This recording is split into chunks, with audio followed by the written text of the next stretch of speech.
যেই ক্ষোভ, সেই ক্ষোভের বহিঃপ্রকাশ তারা ঘটাচ্ছেন।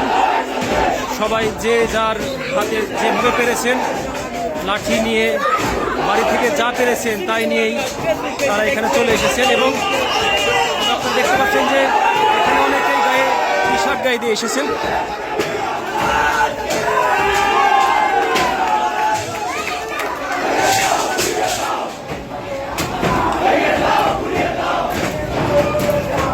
আমরা সর্বশেষ অবস্থা জানার জন্য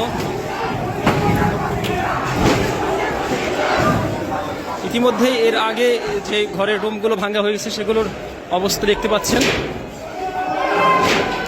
এবং চারিদিক থেকে মানুষজন শুধু হুড়োহুড়ি করে দৌড়াচ্ছেন এবং যে যেভাবে পারছেন মানুষজন ঠিক খুঁজে খুঁজে বের করছেন। ভাইয়া, আপনার সাথে একটু কথা বলতে চাই। আসলে ভাই তার রাগের বহিঃপ্রকাশ ঘটাচ্ছেন, কথা বলার মতো কোনো সুযোগ তিনি দিচ্ছেন না।